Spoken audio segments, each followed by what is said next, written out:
thriving even in adverse weather and climate conditions. The signals are clear, so too must be our actions as governments, as the United Nations, as forecasters, as humanitarians, as healthcare professionals, and as leaders in the financial sector. With El Niño on the horizon, we must prepare for its impacts and build resilience. Thank you. Thank you very much, Secretary-General Saulo. And I'd like to conclude this introductory part by reading to you the message that has been released by the Secretary-General on the occasion of this update, and you should have received it. You have it in your mailboxes. It's a video message. So the Secretary-General says, I thank the World Meteorological Organization for this vital new update. The science is clear. El Niño is arriving on our doorstep in the coming months with 90% certainty. The world must treat it as the urgent climate warning it is. El Niño conditions will pour fuel on the fire of a warming world. Impacts will hit even harder, travel even farther, and cross borders with devastating speed. The only effective response is climate action equal to the crisis, and in the addiction to fossil fuels, accelerating the shift to renewables, protecting the most vulnerable, and delivering early warning system for all. And that concludes the statement of the Secretary-General on this occasion. And I'd like now to open the floor to questions, and I start with the room. Christian Ulrich, the German news agency. Good morning. Thank you for the briefing. You and your predecessor have been banging on for years now about early warning systems. I would like to know whether the installation is going well or whether the dearth of new money finance from the US and others is having an impact on progress in this respect. Thank you.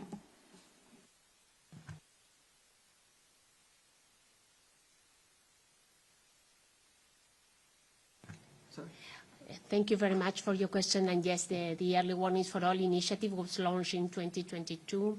And we are having progress, significant progress, I would say. And I think it's not controversial in the world agenda that the world needs more early warning systems. And as I mentioned, 128 countries. That is more or less 60% of the World Met services already report having early warning systems in place.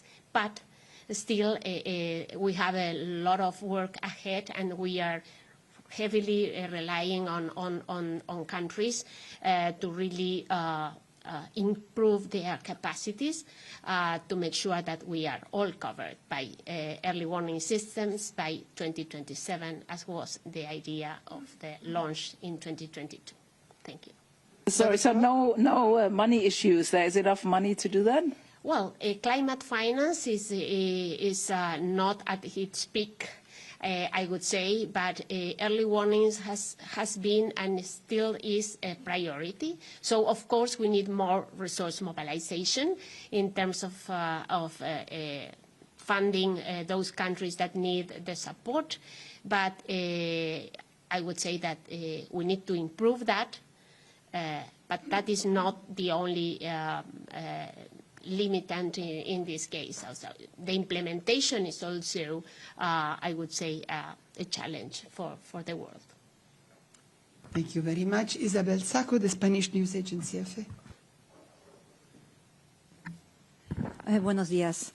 Good morning. As you all know, Latin America region is one of the most impacted regions by El Niño. Part of, I think, North Argentina and Bolivia, Peru, Colombia, Ecuador, they are droughts or on the other extreme rains.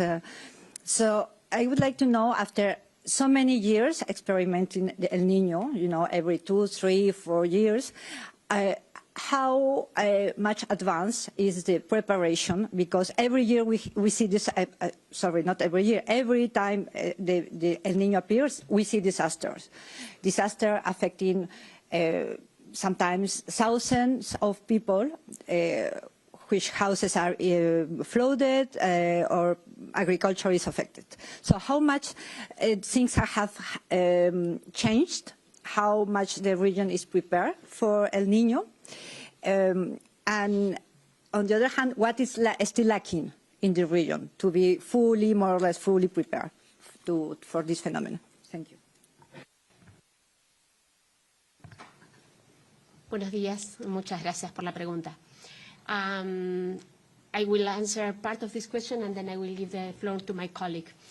Certainly, science has improved a lot, and we learned a lot since the early days of El Niño. I would say our continent, Latin America, is more and more prepared. But particularly, you mentioned the impacts in Ecuador, Peru. Certainly, they are the most impacted in terms of how the warming waters affect their fisheries, for example, and also increased rains. And then you have different patterns over northern Brazil or southeastern South America with different patterns of precipitation moving from enhanced precipitation towards a drought in northern Brazil, for example. The continent is prepared. I would say that still extreme events are on top of what El Niño drives. And extreme events are becoming more and more extreme, I would say. So sometimes it's very difficult to be prepared to an extreme, for an extreme that is out of your statistics. So we saw rains in Brazil, for example, last year that were impressive and devastating in many parts of southern Brazil. So I would say that we understand El Niño. We can prepare much better for El Niño thanks to science and to the investment of many countries to be well prepared. But on top of El Niño, you have extreme events. And those extreme events are requiring more and more. That's why the Early Warning for All initiative connects so well. And in particular, when a warming climate like the one we have with El Niño peaking temperatures is even more challenging for us. Wilfram, would you like to add on that? Yes, thank you very much for your question. Maybe one little element to add here, what has evolved since the previous event of El Niño. I think the collaboration has becoming stronger, collaboration among the country, because the result the Secretary-General had just introduced is a consensus of a number of centers. So it's an international collaboration where we have global producing center, regional center, and also national entity. And the idea is that with that information, which is let's say, so robust in terms of science.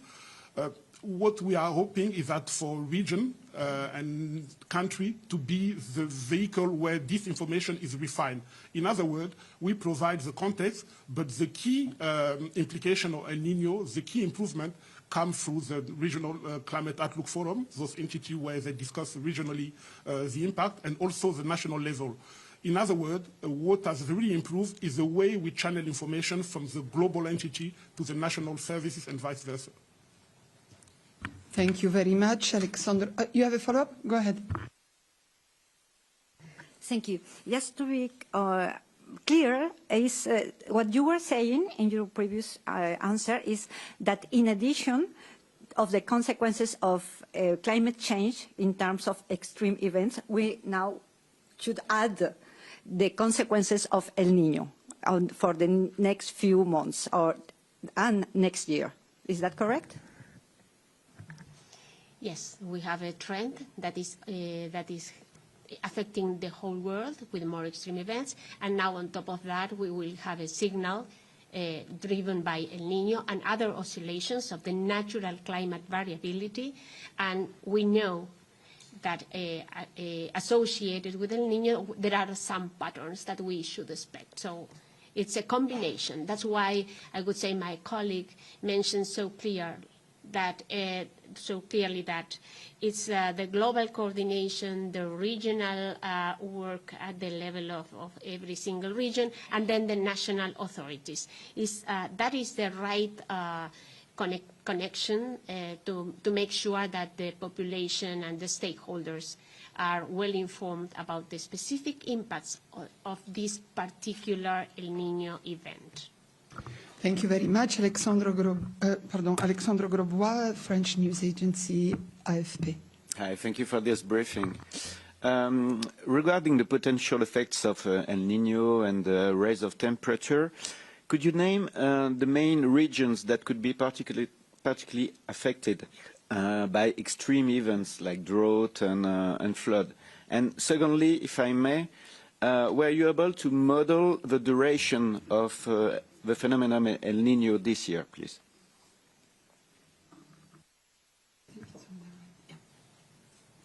Yes, there is a very nice infograph that we can show with you afterwards to highlight the expected impacts worldwide in terms of precipitation enhancement or deficits and temperature. But maybe it's the most common ones are enhanced precipitation in southeastern South America, South US, parts of Ecuador and Peru, and then parts of East Africa and parts of Europe, and parts of Southern Asia, Southeast Asia, with enhanced precipitation, and then with diminished precipitation or droughts. You have strong impacts in Central and Northern America, Central and Northern South America. Then in Central Africa and South Africa also you can expect droughts. And then all over parts of Australia and the maritime continent, Southeast Asia, in particular Indonesia, where you expect less precipitation. And then as a result of that, you can expect also several patterns in terms of temperature.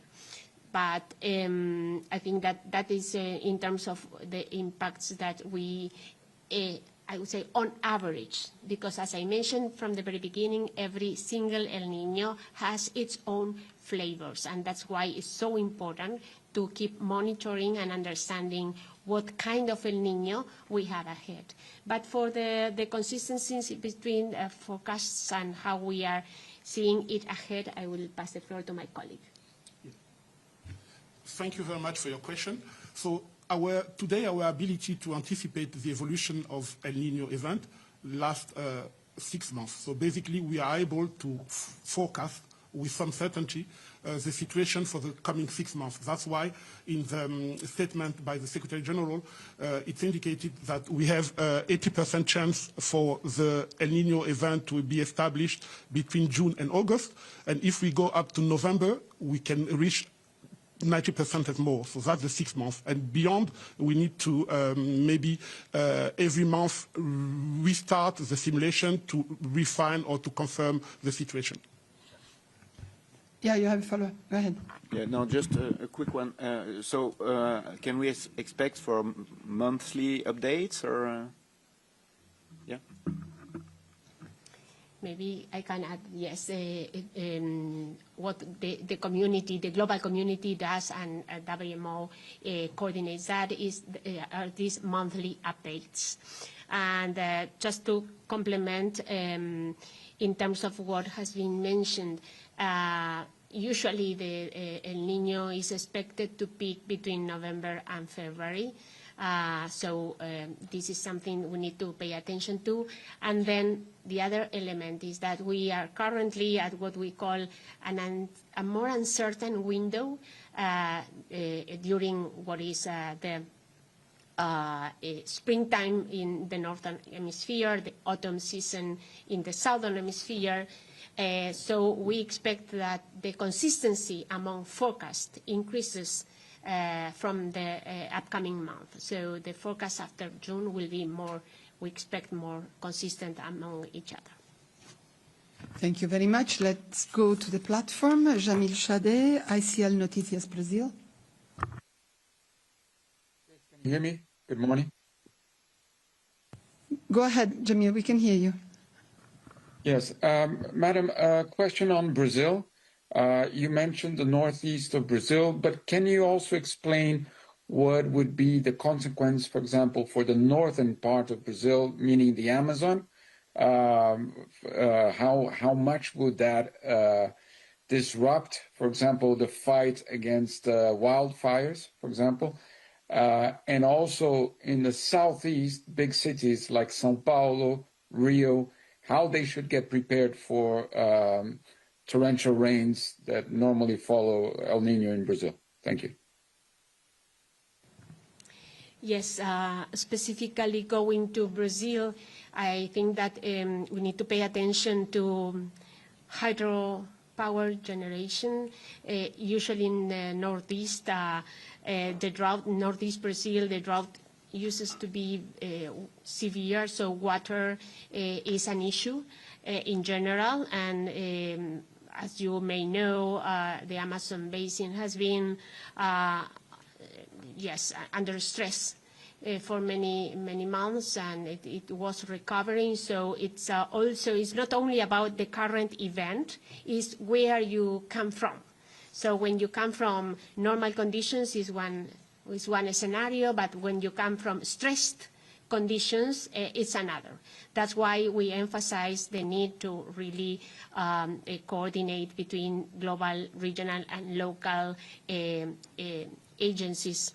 And there is a strong capacity in Brazil, and they are very well coordinated to be prepared for that. And as you also noticed, yes, the southeastern part of Brazil, including São Paulo and Rio, usually experience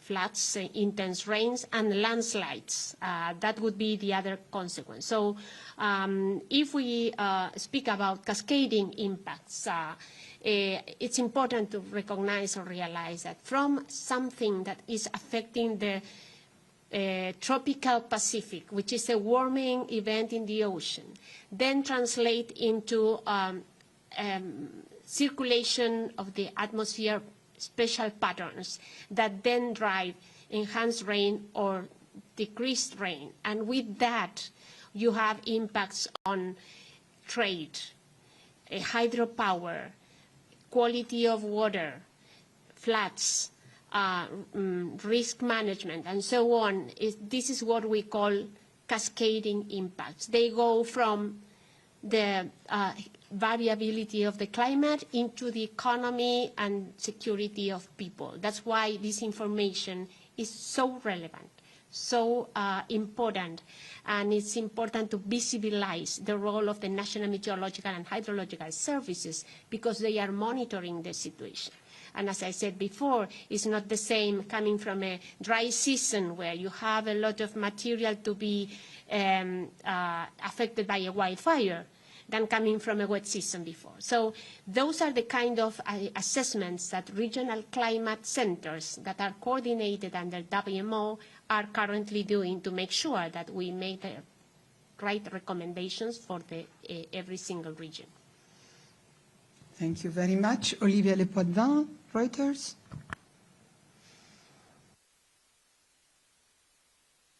Hello, thank you very much. Just two questions, if I may. Thank you so much for this briefing. It's certainly really interesting and important. My first question is can the extreme weather during El Nino events be viewed as a kind of taste of what the climate will look like in future years as global warming worsens? But also, secondly, is it true that this could be one of the strongest El Nino in decades? Just some national agencies have pointed to that, but I noticed in the WMO report that currently the wording is moderate or possibly strong. So I'm just wondering why maybe your forecast is perhaps a bit more maybe moderate or prudent rather than some national forecasters. Thank you. Thank you. I will start with this clarification and then I will move to my colleague. It's very important, particularly, and that's why I'm here with you, the media, to make sure that the information is precise.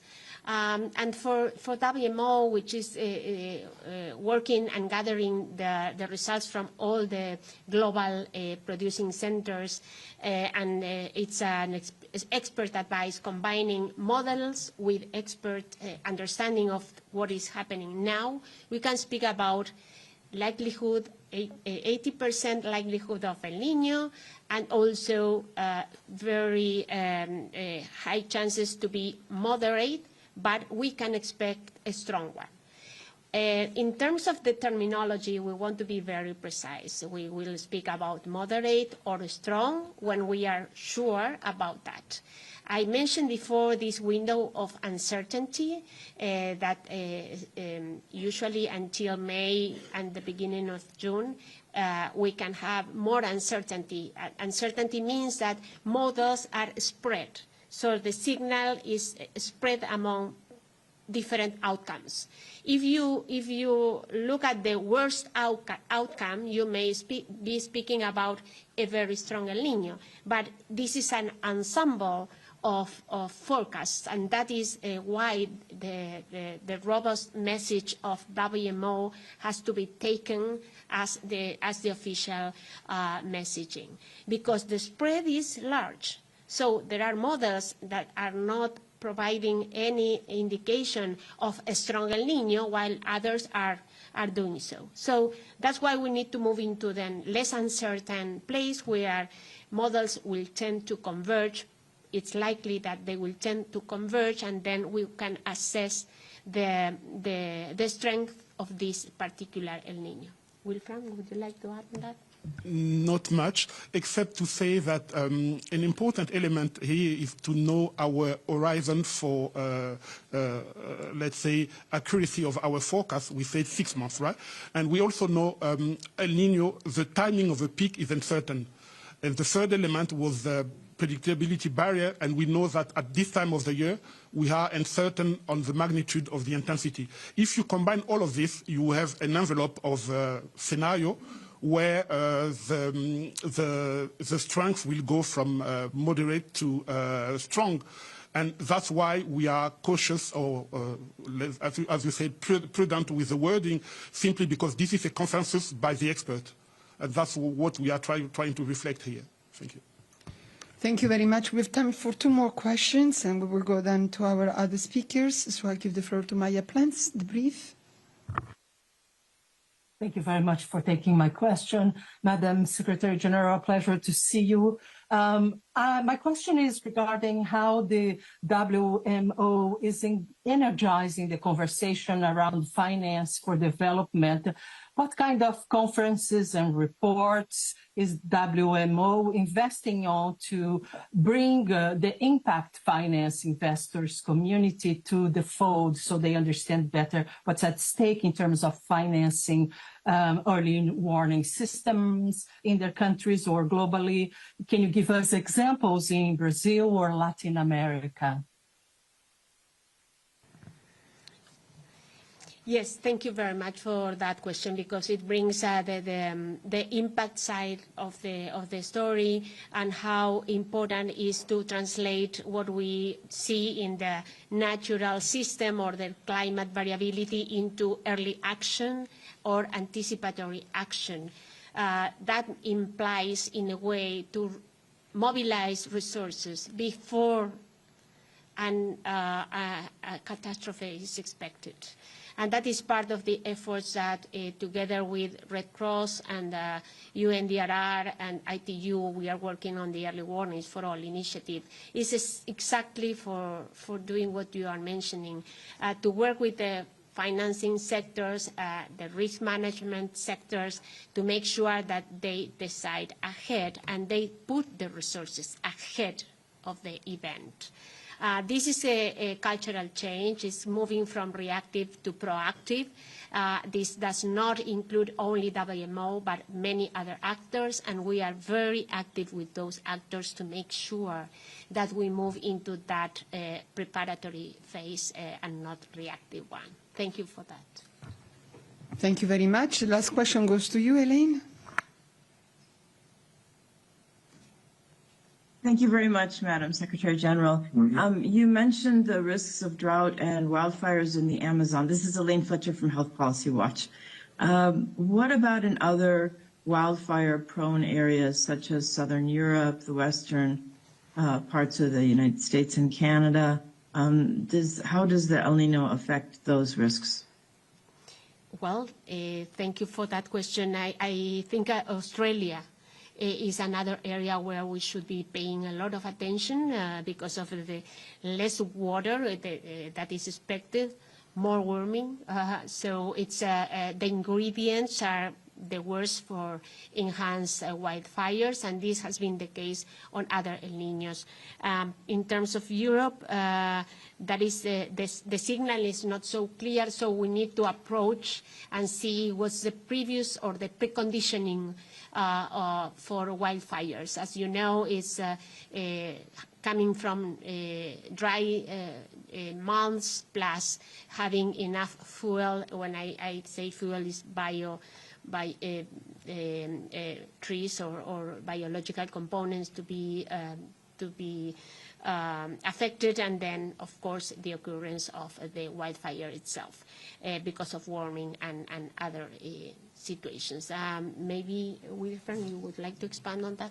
Thank you very much. I wanted to close, but I see Olivia has a follow-up. So Olivia, quickly, a follow-up.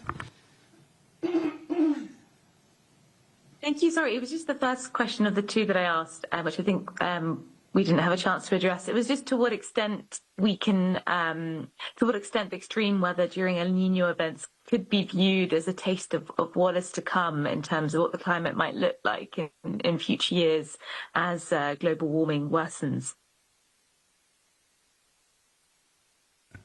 Yes, thank you very much for your question. I think the overall element we need to bear in mind is that El Nino is a naturally occurring phenomenon, but it adds some warmth to the system. So usually after an El Nino event, let's say up to 12 months later, the temperature of the planet spikes. So basically, in a warming world, we can expect a lot of extreme, but again, that remains to be quantified. The important thing is that we need to be prepared for El Nino, because the situation will come with, in some place, heat wave, in another place, flood, drought, but also we need to make sure the information we provide is robust, and we need also to acknowledge that this is possible only because we have national med services, which are the force beyond all the information, the knowledge we are providing to government to support the decision. Thank you. Thank you. I think, Ellen, you have the right to your follow-up. I think it's about the wildfires in North America. I don't know if you had answered her. It's part of a question. Elaine, go ahead. Yeah, just asking the same question about North America, Canada. We've seen really big wildfires over the past few years. So how or does El Nino enhance the risks of wildfires in Canada and the Western U.S.? El Nino signal in Canada and Western U.S. is not as clear as is in other parts of the world. So of course, we have some indications of less precipitation in the eastern coast of North America in general, and but as I said before, there are several studies that are not necessarily pointing out in the same direction. That's why we cannot reply to that with certainty in terms of what this El Nino will bring to Canada or the U.S. in terms of wildfires. That's why I pointed out also to the pre-existing conditions and the evolution of other elements of the climate variability. So that concludes our this part of the briefing, this prequel. Thank you very much, Secretary-General Saulo. Thank you very much, Mr. Occhia, to be with us today. Give us 1 minute to say goodbye to Mrs. Saulo, and we will continue with the rest of the briefing. Next topic will be the U.S., Israel, and Iran conflict.